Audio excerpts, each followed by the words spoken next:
Hi friends, అందరికీ నమస్కారం. Super మార్కెట్లకు పరుగులు తీస్తున్న ప్రజలు అసలు ఏం జరిగింది, ఏంటి వివరాలు తెలుసుకుందాం. వీడియో పూర్తిగా చూడండి. అలాగే తప్పకుండా ఒక లైక్ చేయండి. మరిన్ని అప్డేట్స్ కోసం ఛానల్ని సబ్స్క్రైబ్ చేసుకోండి.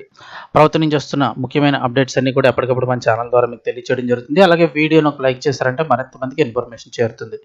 వివరాల్లోకి వెళ్ళిపోదాము. మధ్యప్రాచ్యంలో యుద్ధం తీవ్ర స్థాయికి చేరుకుంది. అమెరికా సైనిక స్థావరాలను చోటు ఇస్తున్న కారణంగా ఇరాన్ యుఏఈపై దాడులను ముమ్మరం చేసింది. ఈ నేపథ్యంలో యుఏఈలోని ప్రధాన నగరాలైనటువంటి దుబాయ్, అబుదాబి, షార్జాలో మునిపెన్నడూ లేని విధంగా ప్యానిక్ బయింగ్ అయితే కనిపిస్తోంది. ప్రజలు మార్కెట్ల వైపు పరుగులు పెడుతున్నారు.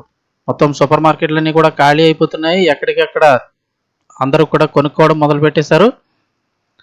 ఏమిటి ప్యానిక్ బయింగ్ అంటే, యుద్ధం సుదీర్ఘకాలం కనుక కొనసాగితే సముద్ర వైమానిక మార్గాలు మూతపడి ఆహార దిగుమతులు నిలిచిపోతాయనే భయం ప్రజల్లో మొదలైంది.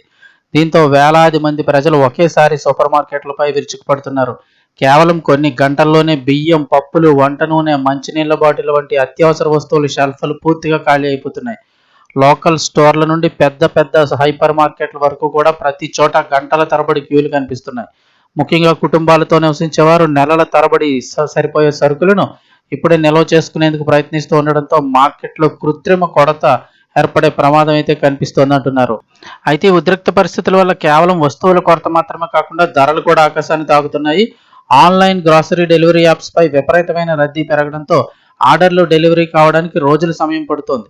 యుఏఈ ప్రభుత్వం ప్రజలు ఆందోళన చెందవద్దని, దేశంలో తగినంత ఆహార నిల్వలు, మంచినీళ్లు అని 3 నెలలకు సరిపడా ఉన్నాయని అధికారికంగా ప్రకటిస్తున్నప్పటికీ కూడా క్షేత్రస్థాయిలో పరిస్థితి మాత్రం అందుకు భిన్నంగా ఉంది.